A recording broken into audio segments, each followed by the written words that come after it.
അയാളുടെ തൗബന്റെ ഭാഗം കൂടി എടുത്തോളൂ.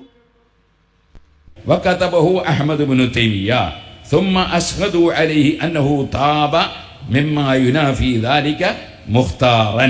അങ്ങനെ നേരത്തെ അതിനെതിരായിട്ട് അദ്ദേഹം ചിലപ്പോൾ പറഞ്ഞു പോയതോ എഴുതിപ്പോയതോ ഉണ്ടെങ്കിൽ അതിൽ നിന്നെല്ലാം അദ്ദേഹം തൗബ ചെയ്തു എന്നതിന് അവർ സാക്ഷികളെയും നിർത്തി. മുഖ്താറൻ, ആരും നിർബന്ധിച്ചിട്ടൊന്നല്ല, യഥേഷ്ടം തന്നെ. وذلك في خامس عشر ربيع الأول سنة 707.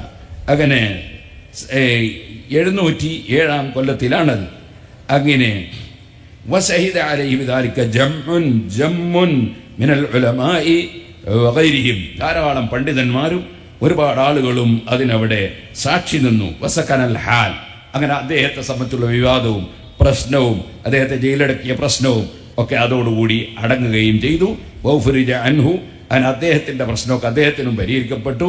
വസക്കനൽ ഖാഹിറ, അദ്ദേഹം കൈറോവിൽ പിന്നെ താമസിക്കുകയും ചെയ്തു. ഇതിപ്പോ അദ്ദേഹത്തിന്റെ നോക്കൂ, നിങ്ങൾ ശരിക്ക് കേൾക്കണം കേട്ടോ പറഞ്ഞേ. അയാള് പണ്ഡിതന്മാരെ മുമ്പിൽ വന്ന് തൗബ ചെയ്തു, ശാന്തമായി. അയാൾ കൈറോവിൽ താമസിക്കുകയും ചെയ്തു, പ്രശ്നമൊന്നുമില്ല. തൗബ ചെയ്ത അശ്അരിയാണെന്ന് പ്രഖ്യാപിച്ചു. ഇനിയിപ്പോ എന്താ ഇബ്നു തൈമിയ്യക്ക് വേണ്ടേ? ഇബ്നു തൈമിയ്യ എഴുതി വെച്ച കിതാബുകളിലൊന്നും ഉറപ്പില്ല, അയിമ്മത്ത് പറഞ്ഞതിൽ ഉറപ്പില്ല. പിന്നെ അയാൾ തൗബ ചെയ്ത് അശ്അരിയാന്ന് പ്രഖ്യാപിച്ചു. നാലാമത്തെ വലിയ അബദ്ധമായ വാദ അത് കൈപ്പടയിൽ എഴുതിയിട്ടുണ്ട്. ഏത്? അശ്അരിയാണ് ഞാൻ മാറി എന്നുണ്ട്. പച്ച നുണ വായിക്കുക. ദുറുൽകാമിനത, ദുറുൽകാമിയിലെ അയാളെ കൈപ്പടയൊന്നുമില്ല.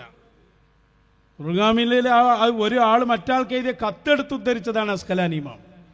ആ കത്തിലുള്ള ഇല്ലോ ഇല്ലാത്ത ആർക്കറിയാം? കൈപ്പടയിൽ എഴുതിയെന്ന് വേറെ ആളെ എഴുതിയാണ്, അവിടെ കയ്യെഴുത്ത്. എന്നിട്ട് അത് കൈപ്പടയിലും. ഇനി അഞ്ചാമതായി കൊണ്ടുവരുന്നത് ഇബ്നു ഹജർ തങ്ങളെ സംശയത്തിന്റെ നേലിൽ കൊണ്ടുവരികയാണ്. ജാഗ്രത പാലിക്കണേ, ഇയാളെ കൂടങ്ങൾ കൂടിയാൽ നരകമുറപ്പ്. കൊണ്ടുപോകുന്നത് ഇബ്നു തൈമിയ്യയുടെ വിശ്വാസത്തിലേക്കാണ്. അയാളെ വിശ്വാസം കുറെ കാലമായി ഇവിടെ പറഞ്ഞുകൊണ്ടിരിക്കുകയാണ്, ഇപ്പോൾ സ്ഥിരീകരിക്കുകയാണ് ഇയാള്. അതിനാ ഇബ്നു ഹജർ തങ്ങളെ വരെ നിന്ദിച്ചത്. കേട്ടോളൂ, കൂടി പൂർത്തിയാക്കി കൊടുക്കും. അദ്ദേഹത്തിന്റെ കൈപ്പടയിൽ അദ്ദേഹം എഴുതി ഒപ്പിട്ട് കൊടുത്താണ്. അദ്ദേഹമാണെങ്കിലോ അദ്ദേഹത്തെ സംബന്ധിച്ച് ഹാഫിദുൽ ദഹബിയും മറ്റു പണ്ഡിതന്മാരൊക്കെ പറയുന്നുണ്ട് അള്ളാഹനല്ലാതെ വേറെ ആരെയും പേടിക്കൂല. അപ്പൊ അദ്ദേഹം ഇത് എഴുതി ഒപ്പിട്ടിരുത്തില്ല. അപ്പൊ പിന്നെ അദ്ദേഹത്തെ സംബന്ധിച്ച് അദ്ദേഹത്തിന്റെ പല ഗ്രന്ഥങ്ങളിലും ഇതിന് വിരുദ്ധമായ ആശയം നമ്മൾ ഇപ്പോഴും കാണുന്നുണ്ട്. അത് അദ്ദേഹം ആദ്യം എഴുതി പിന്നെ തൗബ ചെയ്തതോ, അല്ലെങ്കിൽ അദ്ദേഹം പിന്നെയും അവിടെ നിന്ന് ഇറങ്ങിയതിന് ശേഷം വീണ്ടും അങ്ങനെ പറഞ്ഞതോ, ഇതൊന്നും നമ്മൾ നോക്കണ്ടില്ല. അല്ല, അള്ള നോക്കണ്ടിയല്ലേ? ഞമ്മക്ക് അതിന്റെ ഡ്യൂട്ടി ഇല്ലല്ലോ. അള്ള നോക്കണ്ടിയതല്ലേ? എന്താ മൂപ്പര ഉസാറ്! നിങ്ങൾക്കറിയോ, ഈ കാലഘട്ടത്തിലും ഇതിന് തൊട്ടു മുമ്പുള്ള എല്ലാ മശായിഖന്മാരും ചോദ്യം ചെയ്ത ആളായാള്. എത്ര മഹാന്മാരെ കുറിച്ച് എന്തൊക്കെ പറഞ്ഞു! ഒരു തവണയെങ്കിലും ഇബ്നു തൈമിയ്യയെ കുറിച്ച് പറഞ്ഞ സൂക്ഷ്മതന്റെ 5% അയാൾ എടുത്തിട്ടുണ്ടെങ്കിൽ അയാൾ മശായിഖിനെ കുറിച്ച് പറയുമ്പോൾ നമുക്കറിയില്ല കേട്ടോ, ആരോ പറഞ്ഞു കേട്ടതാണ്. അങ്ങനെ തന്നെയാണോ? അല്ലാഹു അഅലം എന്നൊരു വാക്കുകൾ പറഞ്ഞില്ല. ഏതോ കേട്ട ക്ലിപ്പിന്റെ കേട്ടതിന്റെ അടിസ്ഥാനത്തിലല്ലേ മശായിഖിനെ പറഞ്ഞ്. അവിടെ ഒരു സൂക്ഷ്മതയില്ല. ഇബ്നു തൈമിയ്യ വന്നപ്പോ തൗബ ചെയ്തു, കൈപ്പടയിൽ എഴുതി കൊടുത്തു. അസ്കലാനിയാണ് പറഞ്ഞത്. ഇബ്നു തൈമിയ്യ ആണെങ്കിൽ അല്ലാഹനല്ലാതെ പേടിക്കൂല എന്ന് ദഹബി പറഞ്ഞിട്ടുണ്ട്. ദഹബി പറയില്ലേ? ദഹബി പറയുമല്ലോ. അപ്പൊ ഏതുപോലെയാണ് ഓക്കെ ഉസ്താദിന് APL പേരിട്ട് പറഞ്ഞേ. കാരണം ദഹബി ഇബ്നു തൈമിയ്യന്റെ ശിഷ്യനാണ്, അയാൾ അങ്ങനല്ലേ പറയാ. പിന്നെന്താ പറഞ്ഞ്? അസ്കലാനി ഇമാമിനെ കുറിച്ച് ആരോപണമല്ല. ആര് പറഞ്ഞു? ഇഷ്ടം പോലെ ആരോപകരുണ്ട്. സുന്നത്ത് ജമാഅത്തിലുള്ളവർക്കൊക്കെ ആരോപകരുണ്ടാവും. ഇബ്നു ഹജർ തങ്ങളെ കുറിച്ച് അങ്ങനെ ആരോപണം വന്നിട്ടുണ്ട്. ഇബ്നു ഹജർ തങ്ങളെ കുറിച്ച് ആരാ അഭിപ്രായം പറഞ്ഞ്? വഹാബികൾ. ഒരു നേതാക്കളായ അല്ലാമ ആലൂസിയെ പോലെയുള്ളവർ, അവരാണ് ആരോപണം പറഞ്ഞ്. അതുപോലെ ഷൗക്കാനി പറഞ്ഞിട്ടുണ്ട്, വഹാബി പറഞ്ഞിട്ടുണ്ട്. അല്ലാതെ ആരോപണം പറയുന്നു? അപ്പൊ ഞാൻ പറഞ്ഞു വന്നത്, അഞ്ചാമത്തെ അപകടകരമായ വാദം ഇബ്നു ഹജറുൽ ഹൈതമിയെ റളിയല്ലാഹു അൻഹു, അവരെ ജനനം വരെ അത്ഭുതമാണ്. നമ്മൾ പറഞ്ഞില്ലേ, അവര് വളരുന്നത് മശായിഖിന്റെ മടിത്തട്ടിലാണ്. ബാപ്പ ചെറുപ്പത്തിൽ വഫാത്തായപ്പോ അവരെ ഏറ്റെടുത്തു കൊണ്ട് നടക്കുന്നത് അക്കാലത്തെ രണ്ട് മഹോന്നതരായ മഹാശൈഖന്മാരാ, ശൈഖ് ഇബ്നു അബിൽ ഹമായിൽ തങ്ങളും അല്ലാമ മുഹമ്മദ് ശനാബി തങ്ങളും ശൈഖും മുരീദുമാണ്. അവരുടെ സംരക്ഷണത്തിൽ വളർന്ന ആളാണ് ഇമാം ഇബ്നു ഹജറുൽ ഹൈതമി. തുഹ്ഫ എഴുതി പൂർത്തിയാക്കിയപ്പോ അതിന്റെ ഒരു കോപ്പി ആദ്യം അയച്ചത് ഹദർമൗത്തിലേക്കാണ്, യമനിലെ ഹദർമൗത്ത്. വലിയ വലിയ മഹാന്മാരുള്ള സ്ഥലത്തേക്ക് ഒരു കോപ്പി കൊടുത്തയച്ചത്. അന്ന് ബാഅലവി വഴിയിലെ ഏറ്റവും വലിയൊരു മഹാൻ സ്വപ്നം കാണുകയാണ്. എന്ത്? തുഹ്ഫയെ എത്തിയിട്ടുള്ളൂ ഹദർമൗത്തിലേക്ക്. പക്ഷെ മഹാൻ സ്വപ്നം കണ്ടു, ഇബ്നു ഹജർ തങ്ങൾ തന്നെ എത്തി. എന്നിട്ട് ആ നാട്ടിലെ ആലിമീങ്ങളൊക്കെ എല്ലാവരും തുഹ്ഫ ദർസ് കേൾക്കുകയാണ് ആ നാട്ടിലെ വലിയ പള്ളിയിൽ. ഈ സ്വപ്നം ഇമാം ഇബ്നു ഹജർ തങ്ങളെ അറിയിച്ചു. സ്വപ്നം കണ്ടത് അറിഞ്ഞപ്പോൾ വലിയ സന്തോഷമായി. തുഹ്ഫ സ്വീകരിച്ചതിൻ്റെ അടയാളായി മഹാൻ മനസ്സിലാക്കി. അങ്ങനെയൊക്കെയാണ് മശായിഖുമാർ, അങ്ങനെയൊക്കെയാണ് മുൻഗാമികൾ. ഇബ്നു ഹജർ തങ്ങളുടെ ശിഷ്യൻ ഖാദി അവറുകൾ നഫായിസുദ് ദുറർ ഫീ തർജമത്ത് ഇബ്നു ഹജർ എന്നൊരു കിതാബ് തന്നെ എഴുതി അല്ലേ. അപ്പൊ ഈ വാദങ്ങളൊക്കെ വളരെ കൃത്യമാണ്, ആരും ആരുടെ പേരിൽ അടിച്ചേൽപ്പിക്കുന്നതല്ല, അവനവൻ പറഞ്ഞതാ. ഈ 5 കാര്യങ്ങളും അയാൾ പറഞ്ഞു. വ്യക്തിക്ക് നിലപാടില്ലെന്ന് പറഞ്ഞു, ഇബ്നു തൈമിയയുടെ കിതാബിലുള്ളതിൽ ഉറപ്പില്ലെന്ന് പറഞ്ഞു, ഉലമാവ് പറഞ്ഞു ഇബ്നു തൈമിയയുടെ അബദ്ധങ്ങൾ അതിൽ ഉറപ്പില്ലെന്ന് പറഞ്ഞു, ഇബ്നു തൈമിയ തൗബ ചെയ്തു എന്ന് പറഞ്ഞു. പിന്നെ ഇബ്നു ഹജർ തങ്ങളെ സംശയത്തിന്റെ നേരിൽ നിർത്തി. ഇതൊക്കെ ഇയാൾ പറഞ്ഞു വെച്ചതല്ലേ. ഈ തൗബന്റെ അവസ്ഥ ഇപ്പം എന്താ? ഇപ്പൊ ഈ തൗബന്റെ അവസ്ഥ? ഇബ്നു തൈമിയ ഖേദിച്ച് മടങ്ങിയതാണോ? അയാള് വന്നപ്പോ തന്നെ പിന്നെ അവിടെ ശാന്തമായി എന്നാണോ? അയാളെ പിന്നെയും ജയിലിലടക്കപ്പെട്ടു. ജയിലിൽ നിന്നാണ് അയാൾ മരിക്കുന്നത്. 707 ഈ പറഞ്ഞ സംഭവം ഉണ്ടെങ്കിൽ ആ സംഭവം എന്ന് പറഞ്ഞ് സംഭവിക്കുന്നത്. പിന്നെ 728 വഫാത്ത്. 20 കൊല്ലം ഇബ്നു തൈമിയ ജീവിച്ചു.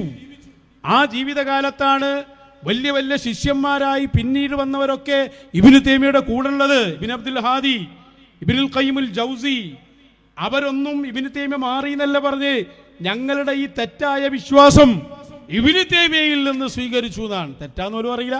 ഞങ്ങളുടെ വിശ്വാസം ഇബ്നു തൈമിയ തന്നതാന്നാ പറഞ്ഞേ. വലിയൊരു ഗുണം കൂടി ഉണ്ടായി ഇന്നലെ. അതെന്താന്ന് വെച്ചാല് നമ്മളെ കുളത്തിലിറങ്ങിയൊരു സാധനം ഉണ്ടായിരുന്നല്ലോ. അയാൾ കുറെ കാലമായിട്ട് മുങ്ങിയതായിരുന്നു. ആ 87 നിർത്തിപ്പോയതായിരുന്നു. കുരുവട്ടൂർ ഗണ്ണെന്ന് പറഞ്ഞ് പിന്നെ അവിടുന്ന് ഒന്നുമില്ല, ഇങ്ങനെ കിടന്നതാ. അപ്പൊ നമ്മളന്ന് പറഞ്ഞിരുന്നു ഈ എങ്ങനെ നിർത്തല്, തുടങ്ങണം, തുടരണം. സംഗതി എന്താ? സംഘടനന്റെ ഉള്ളില് മുസ്ലിയാമാരൊന്നും ഇനി പറയണ്ടെന്ന് തീരുമാനമെടുത്തു. ഇയാളോടും പറഞ്ഞു മിണ്ടിപ്പോകാൻ പാടില്ല. അങ്ങനെ ഇയാളിങ്ങനെ പോയി നമ്മളിങ്ങനെ ചോദിച്ചു എന്താ മിണ്ടാത്ത്, കഴിയൂല എനക്ക്. ലാസ്റ്റ് നമ്മൾ പറഞ്ഞു വരാൻ തന്നെ ഞങ്ങൾ ഈ പറയണത്. ലാസ്റ്റ് നാടന്മാരൊക്കെ ഇറക്കി നോക്കാന്ന് വിചാരിച്ചു. എന്ത് നാടന്മാർ? കിതാബല്ലേ ചർച്ച. കുടുങ്ങി. ലാസ്റ്റ് ഇബ്നു തൈമിയയിൽ വട്ടം കറങ്ങിയപ്പോ ലാസ്റ്റ് പറഞ്ഞു കുഴപ്പമില്ല, എന്നാലും ഒരു സമാധാന ആളുകൾക്ക് ഉണ്ടായിക്കോട്ടെ, ഈ ഒരു എപ്പിസോഡാണ് കൊടുത്തേക്ക്. അങ്ങനെ വന്നു നോക്കിയതാ. നമ്മളെന്നും പറയുന്നതാണ് ഇയാൾ വരണം. വന്നാൽ ഒരുപാട് കാര്യങ്ങളുണ്ട്. കാരണം പൊട്ടത്തരങ്ങളല്ലേ പറയൂ.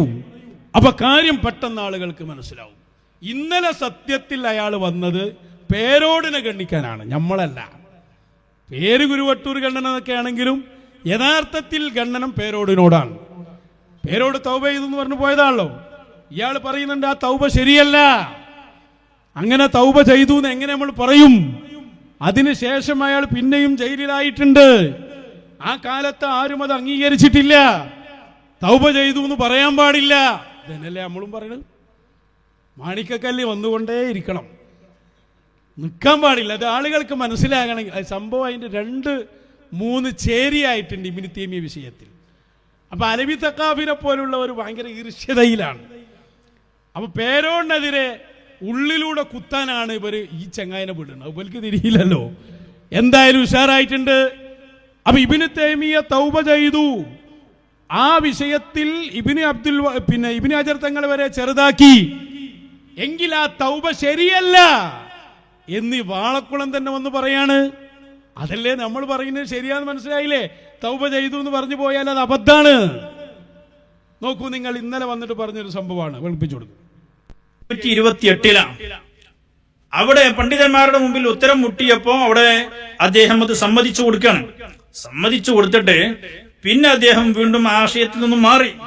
അദ്ദേഹം വീണ്ടും തന്റെ ആശയത്തിൽ നിന്നും മാറി 20 കൊല്ലം ജീവിച്ചിട്ട് ഇവിടെ പണ്ഡിതന്മാർക്ക് മുമ്പിൽ എഴുതി കൊടുത്ത ആശയത്തിന് അനുകൂലമായി ആ ആശയത്തിലെ അദ്ദേഹം സുന്നത്ത് ജമാഅത്തിന്റെ ആശയത്തിലേക്ക് വന്നു എന്നും ഞാൻ അശരിയായി എന്നൊക്കെ പറഞ്ഞു എഴുതി കൊടുത്തെങ്കിലും അദ്ദേഹം നേരത്തെ പറഞ്ഞ ആശയങ്ങൾ തിരുത്തിയിട്ട് പിന്നെ ഇവിടെ എഴുതിയിട്ടില്ല.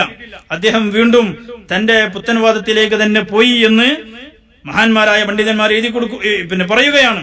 ഇത് തന്നെയാണ് ഇബ്നു തൈമിയ്യയുടെ ചരിത്രം പഠിച്ച എല്ലാ പണ്ഡിതന്മാരും പറഞ്ഞത്. അസ്സൈഫു സുഖീൽ ഫി റദ്ദി അലൽ ഇബ്നു സുഫീൽ പിന്നെ എന്ന ഗ്രന്ഥത്തിൽ സുബിക്കി ഇമാമിന്റെ ഈ ഗ്രന്ഥത്തിന്റെ തഖ്രീദിന്റെ അതിന്റെ അടിക്കുറിപ്പിൽ ഒരു ആധുനിക പണ്ഡിതൻ ഇബ്നു തൈമിയ്യന്റെ സംഭവത്തെ കുറിച്ച് അദ്ദേഹം പറയുന്നതായി കാണാൻ കഴിയും. എന്താണ്? ഇബ്നു തൈമിയ്യ അദ്ദേഹം ഇതൊക്കെ എഴുതി കൊടുത്തെങ്കിലും ലാക്കില്ലം തംലി മുദ്ദത്തുൻ അലാ ദാലിക ഹത്താ നഖദ ഇബ്നു തൈമിയ്യ ഉഹൂദഹു വ മവാസിഖഹു. അദ്ദേഹം ഇതൊക്കെ എഴുതി കൊടുത്തെങ്കിലും അദ്ദേഹം ആ കരാറുകളൊക്കെ അദ്ദേഹം പൊളിച്ചു കളഞ്ഞു. അദ്ദേഹം വീണ്ടും അദ്ദേഹത്തിന്റെ നിലപാട് മാറി, ആദർശം മാറി. അങ്ങനെ അദ്ദേഹം ഒരുപാട് ഇത് ഒരു പ്രാവശ്യം മാത്രമല്ല, പണ്ഡിതന്മാരുടെ മുമ്പിൽ വരുമ്പോ അദ്ദേഹം നിലപാട് മാറ്റി എഴുതി കൊടുക്കുന്നു, മാപ്പ് എഴുതി കൊടുക്കും പോലെ എഴുതി കൊടുത്തത് ഒരു സംഭവം മാത്രമല്ല. അദ്ദേഹം ഒരുപാട് ഹിജറ 698, ഹിജറ 705, 718, 721, 722, 726 അദ്ദേഹത്തിന് ഇതുപോലെ സംഭവം ഉണ്ടായിട്ടുണ്ട്. അപ്പൊ ആദർശ സ്ഥിരതയില്ലാത്ത വിഷയത്തില് കറക്റ്റ് അല്ലേ ഈ പറഞ്ഞേ? അതാ ഞാൻ പറഞ്ഞു, ഇനി അയാളെ കണ്ട ഒരു ചായ വാങ്ങിക്കൊടുത്തേക്ക്. കാരണം നമ്മൾ പറഞ്ഞ അതേ സംഭവമാണ് അയാൾ പേരോനോട് പറയുന്നത്.